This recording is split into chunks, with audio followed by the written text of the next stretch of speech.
College and the Danju Darbalung program there, where we're able to get young students from our First Nations community to provide an acknowledgement of country. And tonight we're delighted to have Ms. Talia Ugal, who's a proud Noongar woman with deep connections to her ancestral lands, including the Ballardong, Goreng, and Minang country. Talia comes from Albany, those of you know. I've already convinced our Italian guests that they need to take that 5-hour trip down south to see that very beautiful corner of the state. She's currently studying biomedical science here at UWA, intends to go on studying medicine, and is currently an officer in the Women's Guild, actually a women's officer in the Guild here at UWA. So without further ado, Talia, could I ask you to provide an acknowledgement of country?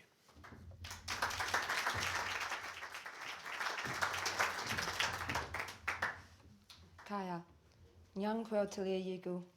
I'm a Minang, Ballardong, Noongar woman born in Albany, Kinjalling, also known as Place of Rain. Before this establishment was built, and before these buildings came into fruition, and before the boats came to these shores, it was the Whadjuk Noongar people who were the knowledge holders of this land. They cultivated this land on this land, healed on this land. They danced and sung on this land, and they continue to do that today. And I would like to thank and pay my respects to the elders, past and present, who have made it their mission to pass down this knowledge to our younger generations, our Kalingaras, our kids. And I'd like us to reflect and recognise how lucky we are to be sitting here in this corner of the world, and how beautiful this country is, our Kobadak Boja, and that we shall tread carefully and lightly on this land, so we shall return peacefully to this land. Thank you.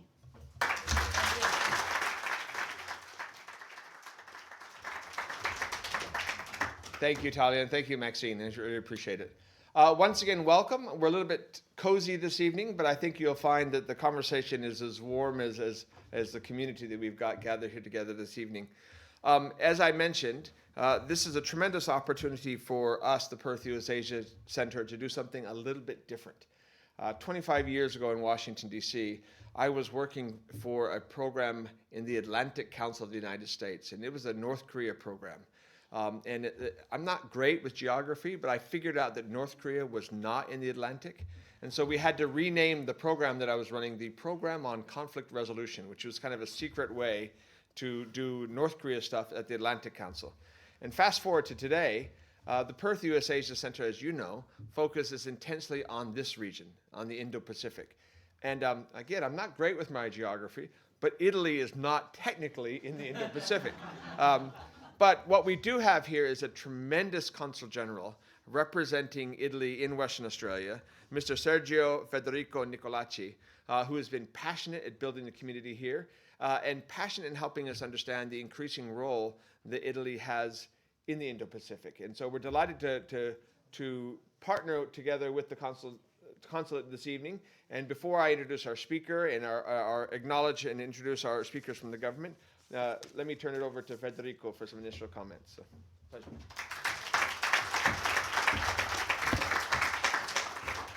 Thank you very much, Gordon, for your very generous words. Ladies and gentlemen, it's a pleasure to be here with you today. I would like to thank Minister Papalia for his presence, and thank you. We know we have been very busy over the last day, so Professor Gordon Flake and the Perth USAsia Center for the exceptional collaboration we have established. I would also like to welcome Dario Fabbri to Western Australia and his spouse. Dario is one of our most renowned and incisive geopolitical analysts. The significance of today's discussion focused on the Indo-Pacific is clear. In recent years, we have observed with varying degrees of surprise that the curtain has certainly not fallen on the stage of history. International politics, the struggle for power and peace remain the enduring forces and dynamics that shape the affairs of those collectives of people known as nations, empires, great powers. As the great American diplomat George Kennan once said, these are existing and unalterable human forces, neither good nor bad, which we can only acknowledge, seeking each time their point of maximum equilibrium, as their suppression is largely utopian. As we witness geopolitical upheavals that challenge the ephemeral certainties of a generation grown up under the illusion of the end of history, it is increasingly valuable and important to exchange ideas between scholars and policymakers, and also among scholars themselves. The scale of the challenges ahead is immense, and only a collective intellectual and political effort may help us navigate this complexity and chart the best course in turbulent waters, avoiding shipwreck on the rocks of conflict and war. For while war is a continuation of politics by other means, it also represents the failure of diplomacy, the art of the possible, of seeking and striking a precarious balance between conflicting national interests. I therefore thank Professor Gordon Flake and Dario Fabbri for accepting our invitation, and I wish you all a stimulating discussion. Thank you.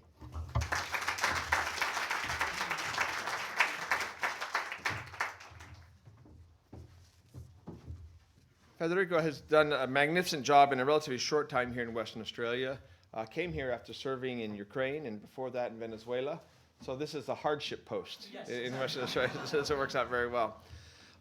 Let me also acknowledge that we have here in the audience with us the Consul General of the United Kingdom, the Honorary Consul Generals from Germany, from Switzerland, also as members of the consulate staff from Indonesia, from China, and elsewhere. So we're delighted to have such a strong foreign affairs community here in Western Australia. I should also acknowledge Daniel Caddy, who's a member for the Northern Metropolitan Region in our Parliament of Western Australia and the Legislative Council there. So delighted to have such a large audience here. I realize that we're getting a little bit tight for seats. Ben, if I can recognize you, can I get you? We got a spot here for you if you don't mind. So we have Ben Wyatt, the former Treasurer of Western Australia, where I called him out in terms of delighted to have him here with us as well. That's exactly right. So despite the best wishes of Minister Papalia, we've managed to get you in as it works out. I think many of you know from the invitation that we were hopeful this evening that we were going to have the Deputy Premier, Minister Rita Safiati, join us this evening. But it is a testament to the strength of the tremendous community in Western Australia of Italian heritage that we have many ministers to choose from.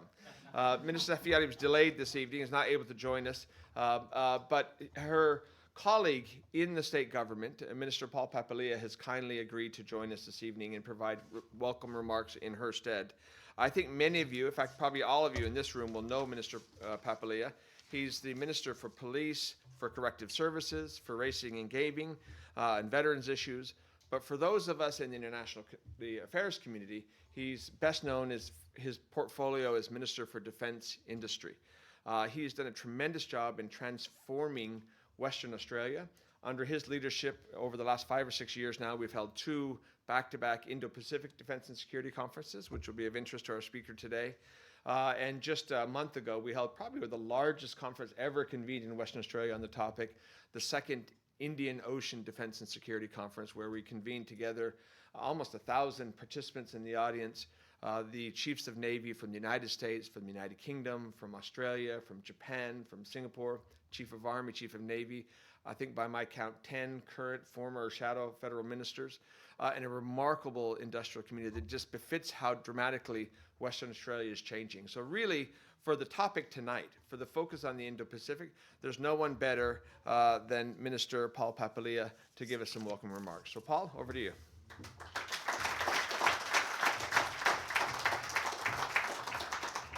Thanks, Gordon. Good evening, distinguished guests, ladies and gentlemen. It's a great pleasure to be here. As you heard, you were supposed to get top billing, Rita Safiati.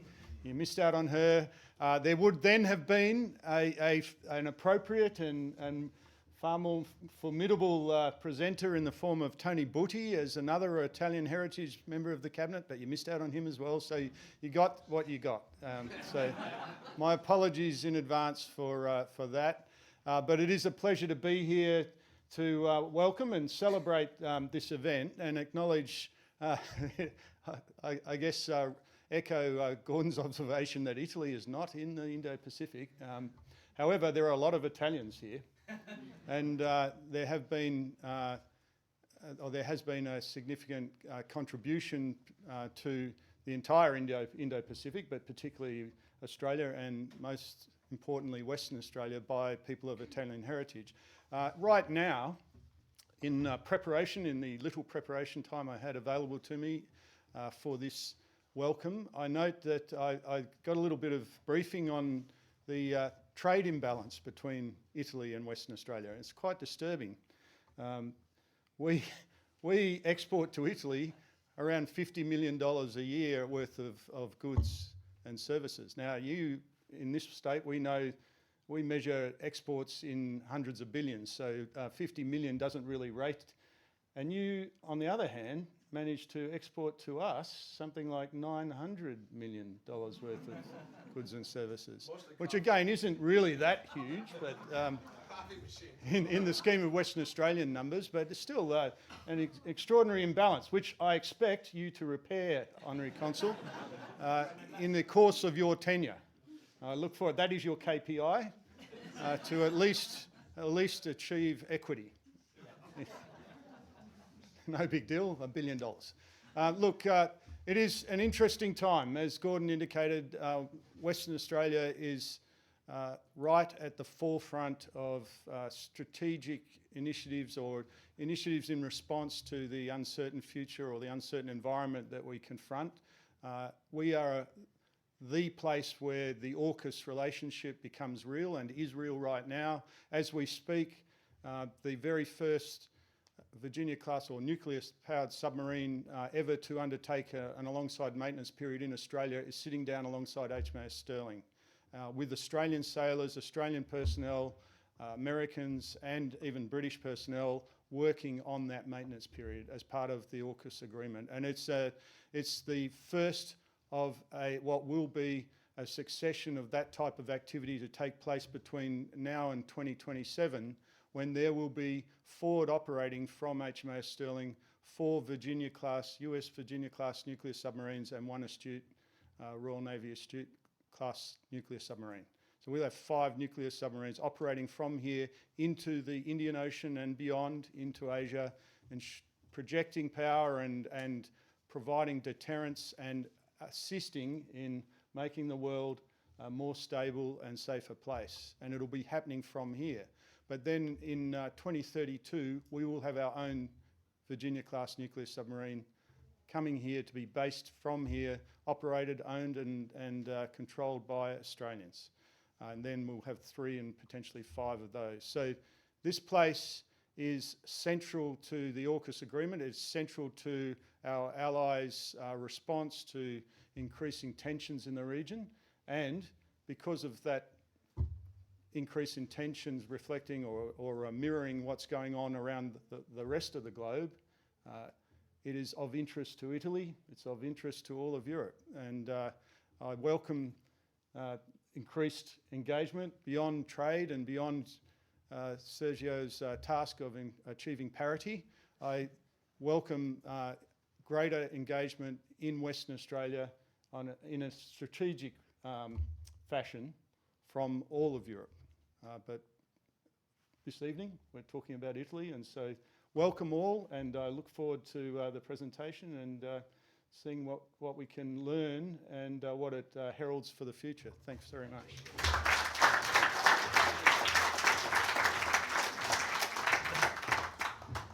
Thank you, Minister Papalia. We really appreciate your time. We know how busy your schedule has been. It is an indication of the quality of the speaker that we have, that we've actually got people who aren't able to get a seat in here today. That's a rare occurrence in foreign policy circles, so we really appreciate the level of interest that we have in the community here. I think that speaks well about our partner this evening, the Consulate of Italy as well. It's now time to turn over to the reason we've all gathered. We've got a special visitor with us from Rome, Dario Fabbri, who's the editor-in-chief of Domino, the Italian Review of Geopolitics. He's also director of the Domino School of Human Geopolitics, has had a tremendous career all around the world. I think he was given an award by the Italian ambassador in Washington, D.C. for the best coverage of American politics. He's spoken to Oxford University and given a lecture there. He's spoken to the board of Microsoft, does a very influential series of radio programs and trying to help the world understand Italy's perspective. And the reason that matters is Italy is an important country. It's a G7 country. And if you pay attention to every time the G7 meets, you really need to think about Italy and their important role there. I was fortunate just this past May to travel to Rome to participate in a G7 meeting organized by the Istituto Affari Internazionale. I think it is close to that. I got the inflection, if not the pronunciation. It's close. And it was just a wonderful opportunity to kind of work with them, thinking about the role of the G7 in the region. Many of you may be aware that most recently, when Australia conducted its pitch black military exercise, that military exercise for the first time was able to involve a carrier battle group, and that carrier battle group, the Cavour, came from Italy. So there's a very important role in this region.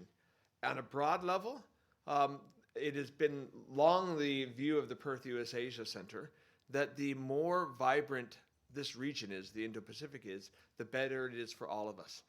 The more it is complex, the more that it has. We've had the German frigate here in the past, the Bayern, and the more we see the UK and France and others assert their Indo-Pacific status, the stronger it becomes for all of us. And so now, because our keynote speaker is from Rome, I think he chose an appropriately modest topic, which is the Indo-Pacific and the future of the world, right?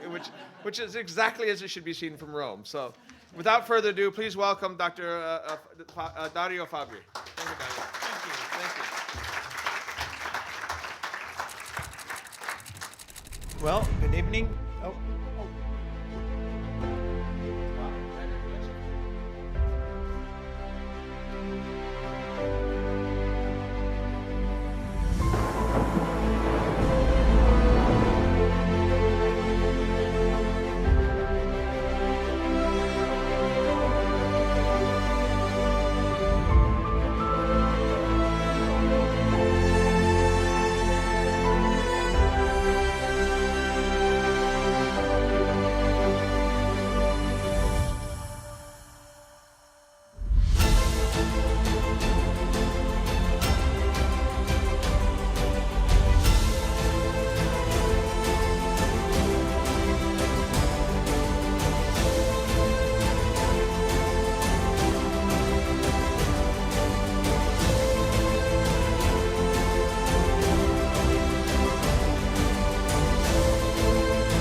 Oops. Okay. Got two microphones, and I almost broke one of them. Okay. Good evening. Thank you very much for the invitation. Let me thank, first and foremost, the Italian consul. My good friend Sergio Federico wanted me here. That's my first time in Australia, so I'm twice glad to be here. Thanks to Professor Flake, who was so kind to introduce me. What am I going to talk about tonight? Professor Flake said, considering that I'm hailing from Rome, I wanted to get big, and I figured that the best way to talk about the Indo-Pacific was to link the future of the Indo-Pacific to the world. But it's not only a matter of us being, I don't know, less than sober. It's the truth. The Indo-Pacific to us, and I think that to the rest of the world as well, is the most important theater in the world as of today, and I think it'll stay this way for the next, I don't know, 20, 30, 50 years. Why is that? We'll try and understand why it is so and would also try to figure out what will happen. When I say what will happen, let me just be boring, or even more boring, for a couple of minutes. Ideal in geopolitics. What the hell is that? Considering that now geopolitics is trendy, you can find geopolitics everywhere you go, either at the restaurant or I don't know, if you flip through a magazine. Once I was invited to a conference on the geopolitics of golf. So being trendy, you can literally put wherever you want. But what does geopolitics do, and what is this all about? Usually when you have in front of you someone that is an expert in geopolitics, is a very bad day. Why? Because geopolitics tends to revolve around wars and crisis and military theaters and so forth. I tried, which is, of course is not that relevant, but just I'm telling you this just because I want you to I want to set the tone for the night. I will be upbeat, so I won't talk about wars and tragedies and so forth. But also because I try to insert into the geopolitics I deal with a human touch. Usually geopolitics, to me at least, tends to focus way too much on leaders, militaries, military operations, and the likes. But people tend to be, I wouldn't say discarded by geopolitics, but sometimes overlooked. And even if we're not that used to this sort of approach, especially in the Western world, the way we study history in high school and university in the Western world is very much focused on leaders, kings and queens and heroes and military commanders. The pages of our histories are filled with those figures. But we tend to overlook peoples. Where were peoples throughout history? If we go beyond the Western world, if we are lucky to open up an history book from, I don't know, China or Ethiopia, the first, of course, if we can't read them, but the first thing that comes to us is that those very books are less focused on leaders and individuals than ours. And I think that's the right approach. So today, you won't hear from me, that's why I'm telling you this, any parts of this speech, of this, intervention on Donald Trump or Kamala Harris or Xi Jinping or whoever you want to like to talk about. Because I tend, of course, with all the flaws that I bear, some of them are visible, some are not, I tend to focus on the megatrends, on the feelings of people, and on what the major powers of those world have to or want to do. And also, when we talk about Indo-Pacific, let's not hide from confrontation. When we talk about Indo-Pacific, of course, we're talking about the US and China competition. We all know that. AUKUS was mentioned before at least a couple of times, rightfully. AUKUS is invented into the US and China competition. It's not something that, of course, was invented overnight just for the sake of it. That doesn't mean that it's going to be war. It's not written on the stone, as we say in Italy. There's no way that the war is something to take for granted, thank God. And probably there won't be a war between China and the US, probably. But tonight we're trying to understand what are the powers involved in the Indo-Pacific. Which power is with which other power? Whether war is inevitable, or as I said, that's a spoiler, It's not inevitable at all. And what we can fairly assess from here that it's going to happen in the next years. First question, which power dominates the Indo-Pacific?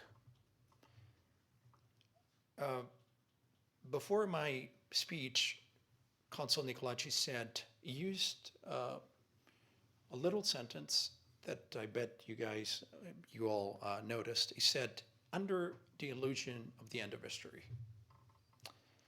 The illusion of the end of history is something, the expression comes from German philosopher Hegel, Frederick, by the way. I'm kidding. But yeah, it comes from Hegel. Then after the Cold War, it was resumed by an American political scientist, Francis Fukuyama. Basically, when we talk about the end of history, what we mean, if we're not versed in history or geopolitics, or just being nice, what we mean is that we believe that the human biology, that the human nature has changed.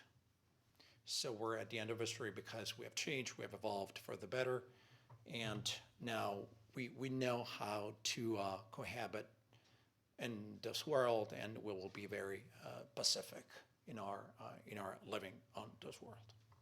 But if we want to be, let's say, more realistic, the syndrome of the end of history happens each and every time a major power is way above the other powers.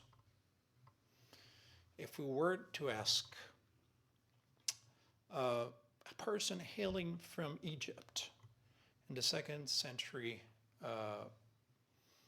of our age, we're talking about the highest peak of the Roman Empire. Of course, we should have used Greek to communicate with such a person. But if we were to ask them, is the history over? Probably they would have said yes. Because when you have a major power above the other powers, violence, major violence among powers is not permitted. Back in the 90s, the US were way above the other powers. And major violence among major powers was not allowed. So we had the feeling that history was over. Now we have the opposite feeling. We see competition, we see Russia invading Ukraine, we see Iran attacking Israel through Hamas. We see China, diplomatically at least, if not militarily, backing Russia and Ukraine. We also see Russia having a very good relationship with Iran, and Russia also reminding us that Taiwan is part of Russia, and that Taiwan, rightfully, in their consideration, should return, they use the verb return, to China by 2049. Why 2049? Because it's the anniversary, 100 years, of the Maoist revolution. So if we were used to the end of history, now we witness something that looks like the opposite of the end of history. Australia is a very likely place. It's on the other side of the world. It's down under. Wars look very far away from here. But the rest of the world, especially Eurasia, is mired, unfortunately, in wars again. Russia brought war on the European soil again after, well, if you ask an average European, they would say after 70 years. That's not true. We had a war in the former Yugoslavia 3 years ago, but still, Russia brought war back to Europe after at least 3 decades. And Europe is still the most important continent of the world, which sounds counterintuitive, considering that we're talking about the Indo-Pacific here.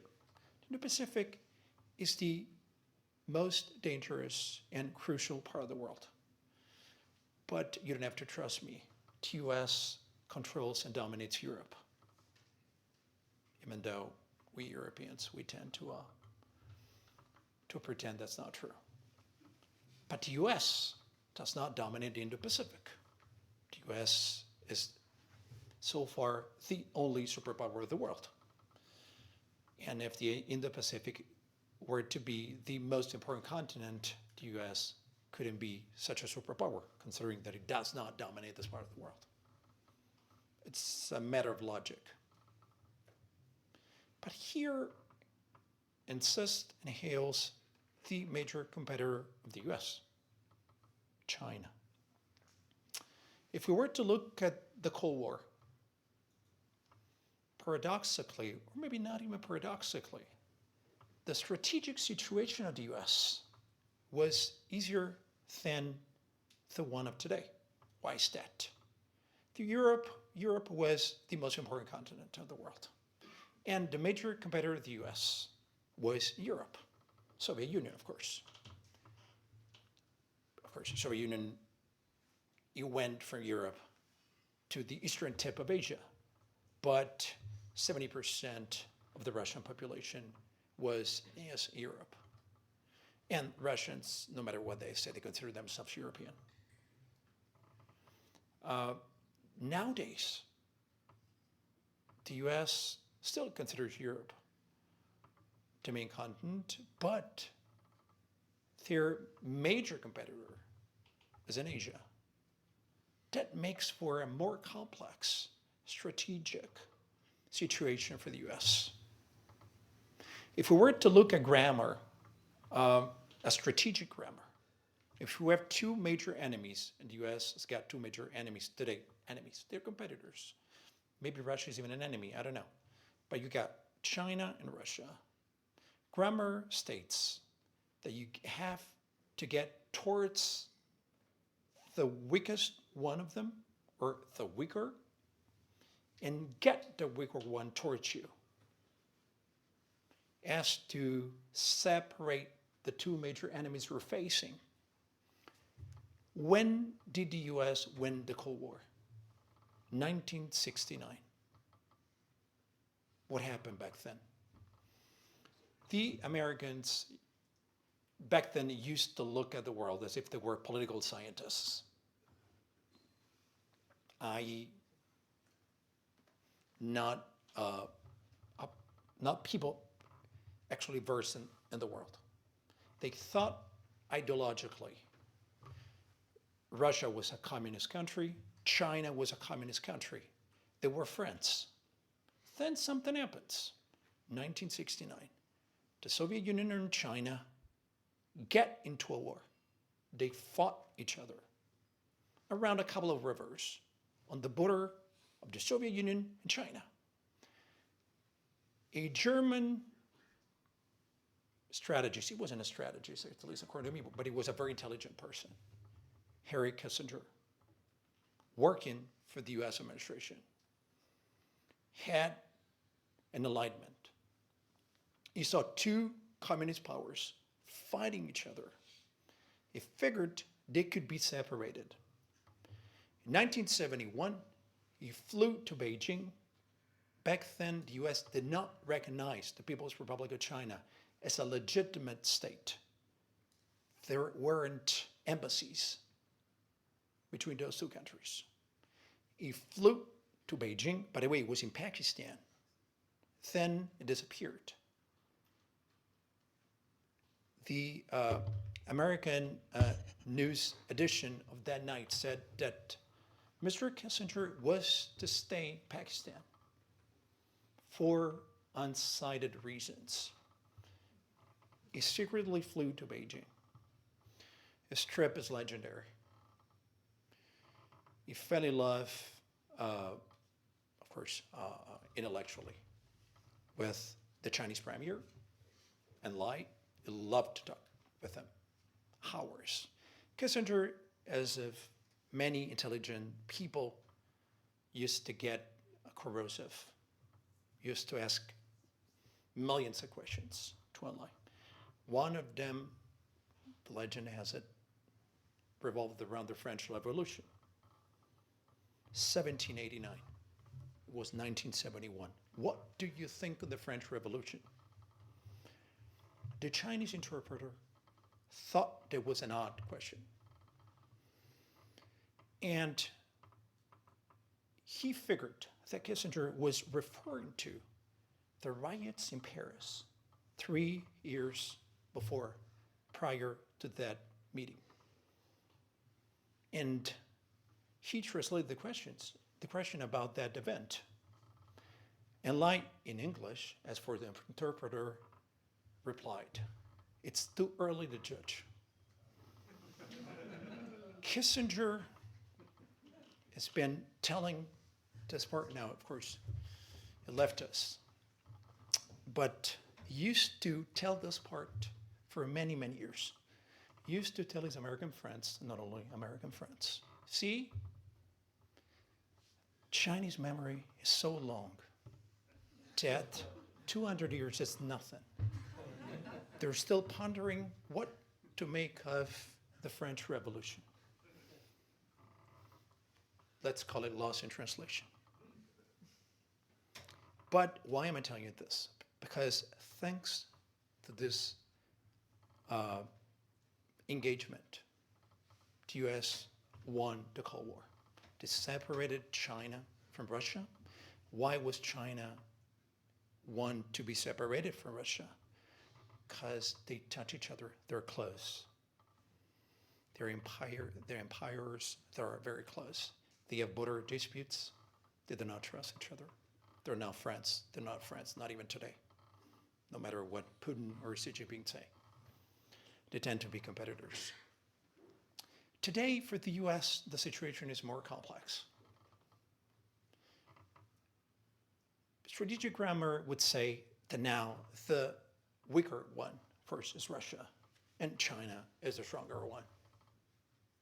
The situation is the other way around nowadays. So if we were to follow grammar, the US should open up to Russia.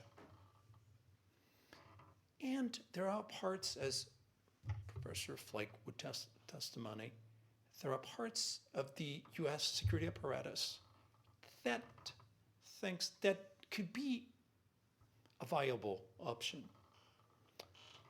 Let's just put Trump aside for a while. Trump would like to open up to Russia. It's not an interpretation said so many times. That's not really important. US presidents are not emperors. Trump wanted to open up to Russia the first time he got elected, and he got impeached because of it. As you all remember, he was on the phone with President Zelensky that got elected some days before, and he threatened President Zelensky, said, "I'm not delivering the weapons that Congress allocated for you if you do not investigate on Biden's son, Hunter Biden." The US has got 16 different intelligence agencies and branches. One of them was listening to Trump, and they referred to what he said to Congress, and he got impeached. Trump called them the deep state. They were just doing their job. Trump was putting his personal interest above the national interest. But he still wants to open up to Russia. Why the US security apparatus is not on board, at least not yet. They haven't been on board so far. It's not only a matter of being educated, considering the Russians, let's say, a power that cannot be trusted. And they're right in thinking this way, considering what the Russians were doing in Ukraine. But that's not only that. They think that if they were to open up to Russia, and if Russia were loose and free to move around the world, especially Europe, Russia, being an empire, they're faring very badly nowadays, but they're still an empire.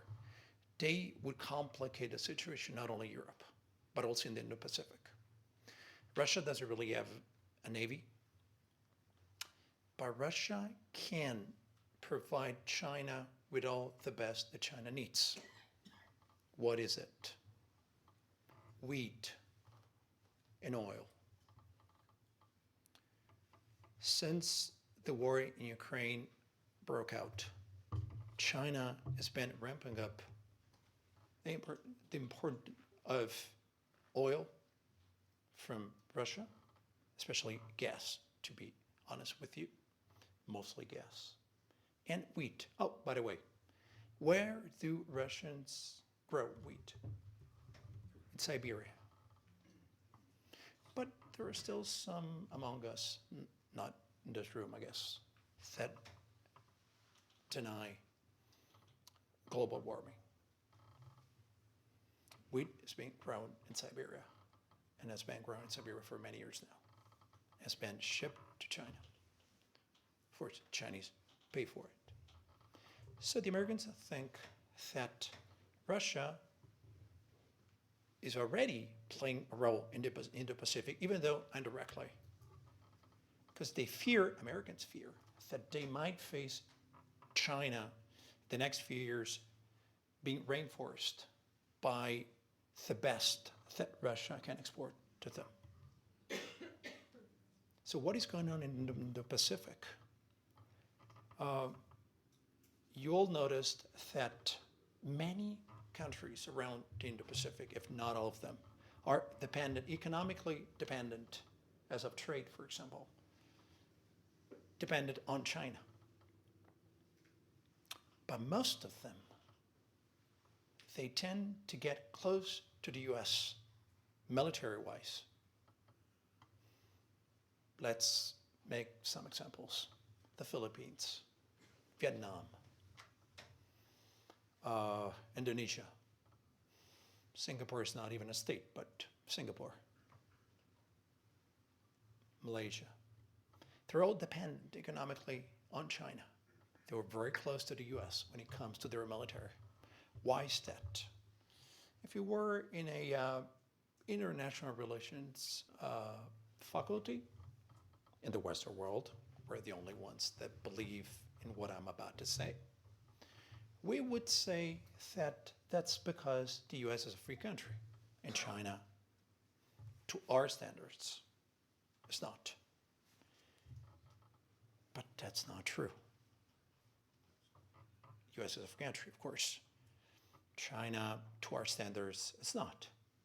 But that's not the reason why those countries tend to get close to the US.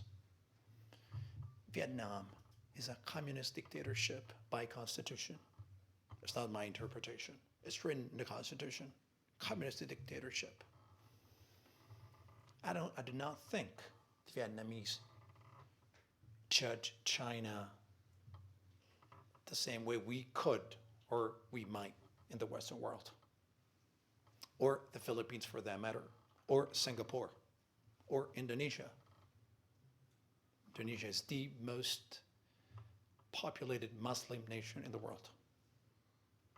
I doubt they use the same lenses of ours when they look at other nations, especially when they look at China. So why are those countries close to the US? Let's go back to grammar. Human beings have been on this earth for many, many years, to say something very stupid and obvious. So we have collected a lot of experiences. So we should know that if you have to choose between two enemies, or among 3, 4 enemies, I don't know, but at least between 2 enemies, you always choose the furthest one. Period. There's no other way. There's no other reason. Why is that? Because the power that's the farthest from you one day won't be able to get here, will disappear. If you end up under a major power geographically close to you, you got no escape. Let's look at the world from Vietnam. You got China on your head. There are 1 billion for 100 million people. You fought a war against China 40 years ago. You also fought a war against the US. You also fought a war against France before the US. And you won all of them, by the way. Not because Vietnamese are superhumans, but because their terrain and soil is very hard to control if you're not born there. But anyways, if you're Vietnam and you're to choose between the US and China, who would you choose? China will be there forever. The Americans won't. That's how major powers tend to look at the world. But if we like to think that they love our Western values, we're free to do so. It allows us to have a nice chat at dinner with our friends, and also to get a degree. But that's not the real world, especially if you want to transcend the Western world, if you want to look around you. That's the main perk of being the US. The US lives on Mars. What does that mean? For the first time in history, we have a power that is the major power of our time, which does not hail from the Eurasian platform. It never happened before, ever. That's the major perk of the US. That's the reason why countries tend to choose the US, because they're far away. They're always far away. That's the reason why in Indo-Pacific they got this perk. Of course, they're a democracy, but the Philippines, let's talk about this. Anyways, the Philippines got American soldiers on their soil. What can happen? The problem with China is that China, and then quickly I'll wrap up my speech, China doesn't really have allies. Not only because in the Chinese language, and Kissinger would be very proud, the very same word is non-existent in the Mandarin. Not only because of that. Because China, as it happens, and it happened with many great empires and civilizations of history, did not tend to look at other powers at the same level of its. But that's not only that, I would say. It's because China is too big. Even though China maybe is not an aggressive power, China hasn't waged a major war since the one that I mentioned against Vietnam. But still, if you're so big, you're scared. It's not your fault. You are. And someone that deals in strategy always tends to look at the bad weather. Otherwise, she or he, they've got the wrong job. You always look at the bad weather. What can go wrong? So if you look at China, there are a lot of things that could possibly go wrong. What can happen revolves around Taiwan. Taiwan is definitely the most dangerous island in the world. We are Westerners, not all of us, but many of us inside this room. And the US, especially the US, but not only the US, the US has taught us to look at things through economics, through an economical lens. So if we were to ask, why is Taiwan so important? I bet many of us would say, because of chips. Not British chips. Because I saw that in Australia, there are still chips, not fries, which is interesting. I spent maybe too long a time in Texas, and chips in Texas would make people laugh. They're a technological aspect of life. But my jokes aside, It's not about chips. Actually, the US and China, they got close to war because of Taiwan 3 times already. They even fought inside the Taiwan Strait twice. When was that? Twice in the 50s, 1950s, that is. Once in the 90s, 1990s, while our good friend Francis Fukuyama was proclaiming the end of history. And how many chips were being produced in Taiwan back then? I'll tell you, none. Not even one. Taiwan started producing chips in 2004. So I'm figuring that Taiwan is not important because of technology. Yeah, of course, technology makes things more dangerous. But that's not the main reason that gets Taiwan into the league of the most important territories of the world. What is it? It's a geographical position. Nothing less than that. If we were to look at Taiwan, Taiwan is 160 kilometers away from the Chinese coast. But even more complicated than this, Taiwan controls some islets, small ones, and a couple of them are less than 10 kilometers away from the Chinese coast. Considering that Taiwan is so close to the US, as seen from China, you have the US Navy basically inside your own house. That's what makes Taiwan so important. And also, let's look at the world from China again. If you are China and you have to consider the Americans and as a partner, but also someone that I'm sure I'm not telling you something you don't know. A partner, but also a country that has fought many, many wars. We're not talking about a country that does not know what war is. If you were to deal with the Americans, you cannot take for granted that them being in Taiwan does not mean they're aggressive. To me, they're not, especially not today. To explain that to the Chinese, more complicated.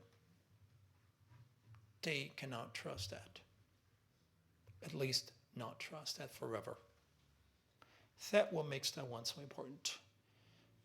Is war something that could happen there? That's the main question of our time, I guess. Probably not. Of course, that's not a no. But why is probably not? To me, at least. And then I'll finish with this thought here. The first reason is that China has never landed on a foreign or another soil, because it's not foreign to China, since the 17th century. And if we were to be even more honest than this, when in the 17th century China got Taiwan, it was not even China that got it. It was a part of the Ming Dynasty that was resisting the takeover of China from, or actually by, the Qing Dynasty. The Qing Dynasty is the last imperial dynasty of China. When they were getting power, when they were starting to dominate China, a small part of the Ming Dynasty resisted, and some of them sailed to Taiwan where they tried to wage a resistance. They got defeated, and Taiwan from that time got into mainland China for the first time. And if we were to be even more precise than this, the only time that China itself tried to make a military landing on another island. Oh, by the way, that's the most complicated military campaign of all. There's nothing more complicated military-wise than landing on another island or territory from the sea. Saving Private Ryan.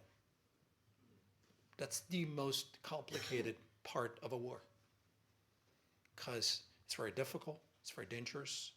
There's going to be a lot of dead soldiers, even among the ones that win the battle.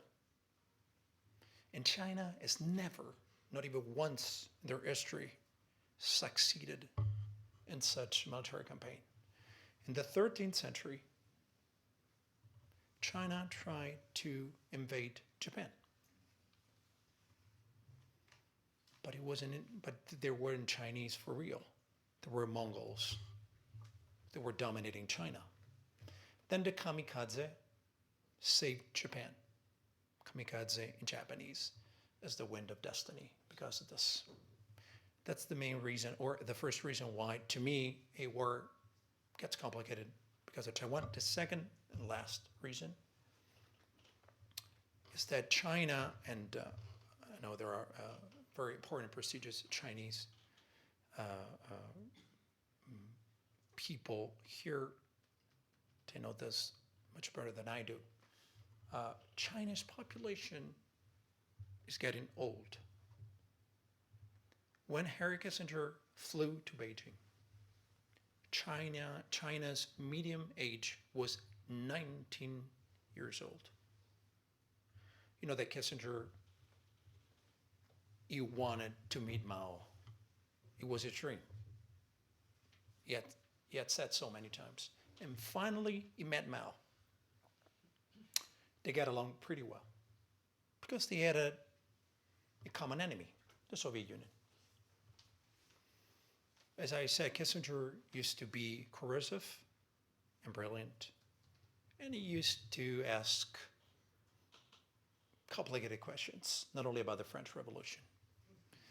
When he was talking with Mao, he asked a very simple and coercive question.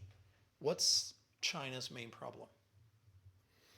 As if I were to visit you at your house for the first time, and while seated at the table of your kitchen, I were to ask you, what's this family's main problem? Mao, of course, didn't even blink the eyes. He replied right away. And in the translation, this time the translation was correct. Mao's reply sounded like this: too many Chinese. Then he made a pause, and he added, and too young. Kissinger laughed. He said, no, I'm being serious. What's China's main problem? And Mao said, I'm being serious. There were too many and too young. Oh, by the way, do you want some of them? Of course, Mao was not only joking.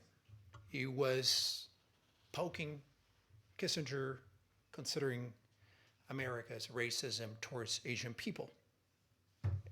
Just like Australia, the US, as you all know, for many decades, forbid Asian people from migrating to the US. The Asian Exclusion Act was called. That's the main reason why Brazil, for example, has got the biggest Japanese population outside of Japan. Mao, of course, knew about this and was teasing his guest, but he was also telling the truth. Back then, Chinese people were many and very young. Nowadays, China's median age is 39 years old. As far as we know, China is the country in the world that has grown and aged so fast because of the policy of one child and so forth. Why am I telling you this? Because to wage a major war, considering that if they were to wage a war around Taiwan, the U.S. would be obliged, I think so at least, would be obliged to respond militarily, not only them. Also, I think the other country from the quadrilateral dialogue, security dialogue, that I bet you all know, considering that Australia is a fundamental part of it, fundamental member of the Quad, alongside the US, of course, Japan and India, but also the European countries, the UK, France, Italy especially. But to wage a major war is something that what history says, that has to do with youngsters. China's got 1,400,000,000 people. If you were to gather people to wage war, you would do so very easily. It's not a matter of sheer numbers. It's a matter of psychological burden. I hail from the oldest country in the world. Italy's median age is 47. Only Japan has got our median age. As a matter of fact, polls tell us that 97% of Italians want peace, which is a noble prospect. But they want peace because they're also very old. When it comes to Ukraine, polls say that Italians, 90% of them, they want peace no matter who wins, no matter who loses, no matter what territorial gains or losses are. Peace, which translates into leave us alone. We're old. War is something that, when it happens, unfortunately, that gets as a burden on the entire population. So China might be getting too old to sustain a major war. Or maybe, as they say, Taiwan will return to China peacefully by 2049, and we won't witness a war, or Taiwan will stay where it is. I know there are many other aspects in the Indo-Pacific we should try to tackle and talk about tonight that I left on the side, but I know there's a Q&A session here being heralded by Professor Flake, so I'll sit down and thank you.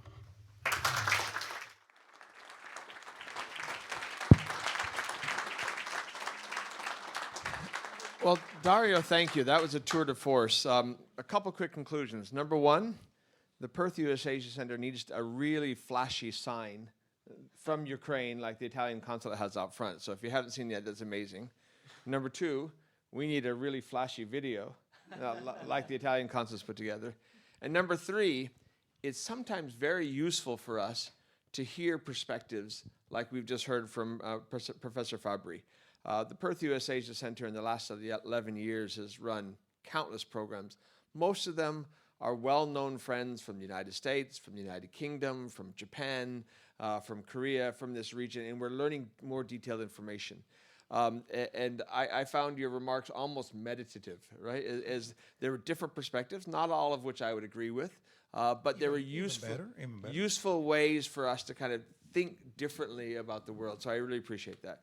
We've only got about 20 minutes, maybe 15 minutes for kind of a question and answer. So I'm not going to go and dominate this conversation further. I'd welcome any specific questions that the audience might have to Professor Fabbri to get his insights. It is useful to have a different point of view coming out of the academic and policy community in Italy. I think your final comments on demography, for just a second when you said Italy is the oldest country in the world, and I thought maybe you might be, that's a strange thing to be saying in Australia. But then you quickly clarified that you were talking about the age of the median population is quite good. So I really appreciate that. Anyone in the audience have a quick question? We got a microphone there in the far back there, that gentleman there, and then we'll come up here next. Professor Fabbri, Andrew Duncan, Institute of Public Administration. Thank you for your remarks. You commented about the islands that intersperse between Taiwan and the mainland of China. What is your perspective on the Pacific islands that intersperse between China and the USA mainland. Thank you. Are we going to gather other No, questions? go ahead. Okay. Let's try to get as many as possible. Oh. Kind of short, pithy answers. So Okay. the Pacific in that. Okay. and By the way, Middle I'm not a professor, just a humble editor-in-chief of Geopolitical Review, but I'll try to reply to your question. What do you mean about those islands? You want to know how important they are, whether they could get into the middle of the action or something else? Well, psychologically, okay. Well, the Pacific Islands, I'd say the Pacific Ocean was one of the main reasons the Second World War began, because the Second World War was not only about Europe, even though, of course, it started in Europe. Germany invaded Poland, even though we should consider that we call it Second World War, but because we're Westerners, again, the Chinese do not call it this way. Not even Japan, for example, but that's another story. But even though the U.S. and Japan, they were vying for the control of the Pacific maritime routes, especially around those islands. And nowadays, we're witnessing something similar, even though less dangerous, I would say, something that can now be compared to Taiwan, at least not from my point of view. I think that the main object of tension are the Senkaku Islands. Of course, we're not in the Pacific Ocean, or in among, especially, or even Paracels Islands. Those are, to me, the main archipelagos, contested ones between China, Japan, but also Vietnam, the Philippines, and so forth. I do not believe that those islands are, as I said, as important as Taiwan. And we're not even the Pacific Ocean. They're, as I said, let's say in front of China, to be very obvious. They're important, but Taiwan to me is more important, and I would focus more on Taiwan than on those islands, to be honest with you. Thank you. Up here in the front, we have Elisa.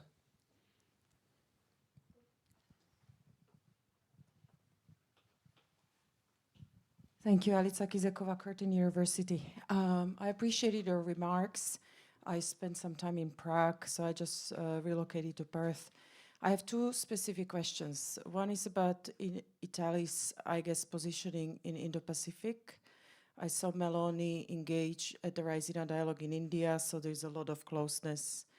Now, Italy said they're withdrawing or leaving BRI, but there is some kind of an effort to relaunch relations with China. So what is the agenda? I find it a bit confusing.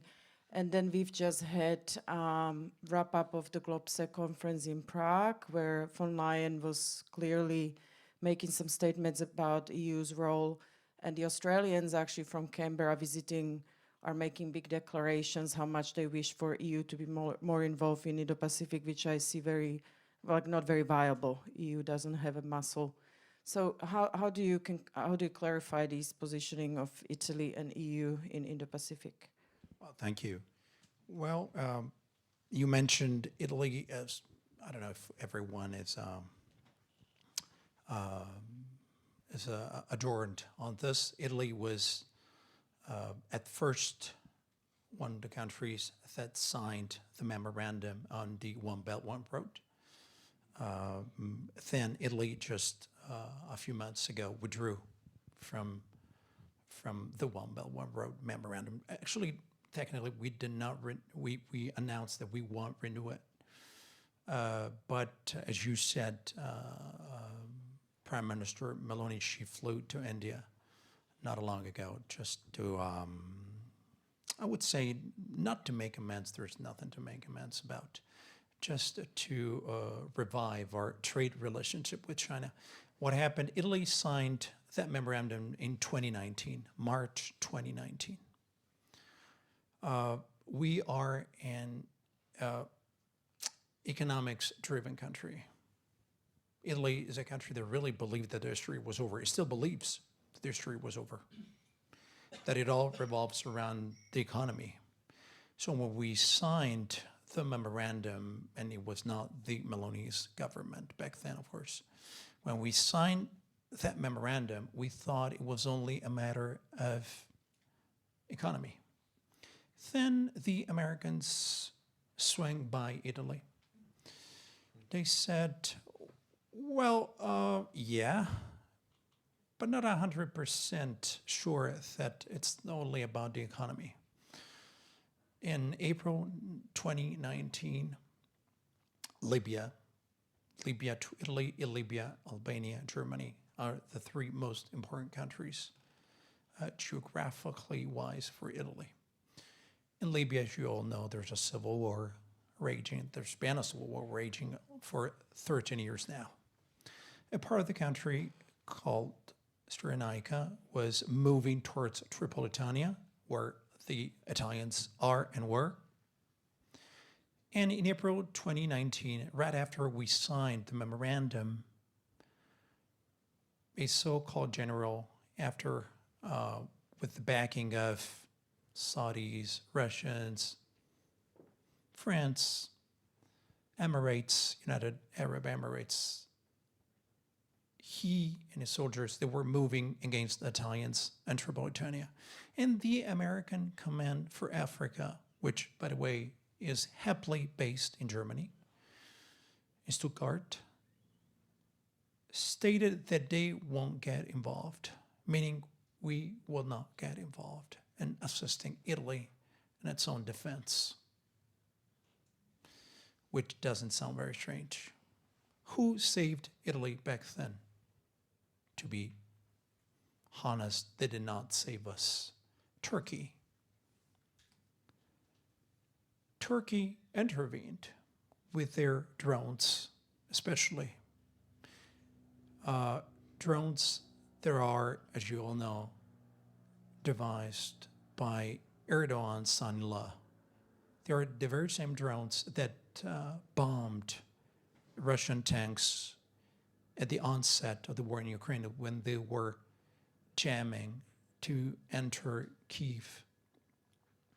Those drones saved Italy, but not the US. They were very clear that they were not getting involved right after, especially right after we signed that memorandum. And that's something that our governments got very, very clearly. So that's complicated, as you said, but that's Italy's position. We tried to consider what is basically a counter-globalization. The one that I wrote is just something as of revolving around the economy. Someone else for us explained that it's not the case. As for the EU, that's a very quick reply. The EU is not a state, it's not a power, is a free trade area that likes to play as if it was a state or a power or a government. But of course it's not, so I wouldn't take it very seriously, especially when you talk about the Indo-Pacific. If we talk about the economy and trade, yes, the European Union is a serious thing. When we talk about something more related to power, it's a place where different countries tend to, they try at least to coordinate their own interests, but it's not a nation, it's not a power issue, as I guess you implied when you were asking the question. Okay, we've got time for maybe one final question, and I've got it. There's not somebody immediate there. This gentleman in the back there. Right there behind you. I think right behind you there, in the very far back there. I think it's Dario who has a question for Dario. There Hi, we go. Dario. I have a question. I heard that there is an Italian aircraft carrier doing exercise in the Indo-Pacific. I have some ideas, but what do you make of that? Do you have any opinions? You can tell us your own ideas. We're open to them. Well, I don't know, signaling something and preparing or show that they are prepared. Well, Italy's got one of the best navies in the world. Italy's got a 1.5 aircraft carrier. How many countries do have more than one aircraft carrier in the world? Less than 10. China's got 1.5, just like Italy. How many countries do have a nuclear aircraft carrier? who does know the answer? Two countries. Which countries? The US and France, period. So when you have more than one carrier, you have a great navy. Now, Italy doesn't even know what to do with that navy. But and the Italian public does know nothing about the navy. We're a peninsula with no relationship with the sea. We think the sea is a place where you bathe in the summer. That's what we do. For real. Not joking. We got no relationship at all with the sea. We're no Japan. We're no England. We're not the US. But we have a great navy. So we're getting involved in the Indo-Pacific because of this. The problem with is that as I said, our public opinion is not really, let's try to find a way to make it very nicely. Our public opinion is not on board. As I said, we have a 47 median age. We think history is long gone. We believe that world peace will be bestowed on us by the mighty God, and it'll stay this way forever. Even nowadays, we all think in Italy that it's a nightmare, that it'll end. We're living through an age of, I would say, contrasted hegemony. Nothing is forever, especially nothing which is human. To me, the American hegemony will last for maybe 100 years, maybe 100 years, even longer than this. Those are the predictions that I love. The ones where you can predict something in 2 or 3 centuries. You know, when my great sons and daughters, they would say, I don't know, our ancestor wasn't very sharp. Whatever he said, we cannot respond for him. But we're living a contrasted age where major powers, they try to contrast the U.S., something that we weren't used to. We haven't been used to for the past 30 years. We have to get used to it. It's not a nightmare, or maybe it's a nightmare, but we still have to get used to it. And the Italian public is not on board. But I would say European public opinions are still not on board with the new reality. We will try to adjust in the next future. Well, thank you, Dario. I think you will all agree with me. You probably had things you hadn't heard before, ways of looking at things you hadn't looked at them before. If nothing else, discussions like this are intended to be thought-provoking. And we've been ably guided in that provocation this evening. Very much, I appreciate it. It has been wonderful for us to collaborate together with the Italian Consul General here in Western Australia. Having a consulate here is not just about the rich Italian ancestry and the Italian community in Western Australia. It really is about, as the minister laid out, the economic and trade relationships we have here. But I would actually probably have a slightly more optimistic view about the Italian involvement in Pitch Black, and that is it's not alone. Italy's involvement is together with the United Kingdom, with France, with Germany, with the United States, with Japan, with Korea, because part of this from an Australian perspective is about how do you strengthen a rules-based order, because we don't want to live in a world which is a G2 world. We don't want a makes right kind of world. We want a world that is of systems and standards and norms. And Italy is actually part of those systems, standards, and norms that you laid out very well. So, Mr. Consul General, thank you for your time. I earlier failed to acknowledge Lou Zhou here from the U.S. Consulate as I was giving my credits around there. Let me finish with a commercial. I think many of you may know that the Perth USAsia Center for the last 2 years has been running a micro-credential course on the Indo-Pacific. It's been extremely well received. The second one this year, and the last time it's run this year, just started yesterday. A number of you I know have taken and passed that course. So there's still time if you're interested in doing it. It's a quick 8-week online course on the Indo-Pacific. And I guarantee you, if you take that course, many of the things you heard tonight are going to cause you to question some of the things in the course. And so that is intended to help us understand what we know and what we don't know.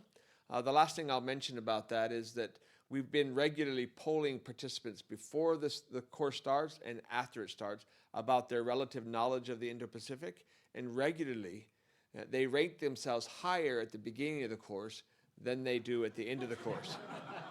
My prediction is today that you came in here thinking, I know about the Indo-Pacific, but Professor Fabbri has made us say, well, I think I better ask him more questions. And so if nothing else, we hope we've inspired you to ask more questions. And we couldn't ask for a better partner to do that than with Consul General Federico. So thank you so much. Thank you. Fabbri, thank you so much. Thank you. Our apologies to those of you who don't have chairs for, but thank you. Thank you so much.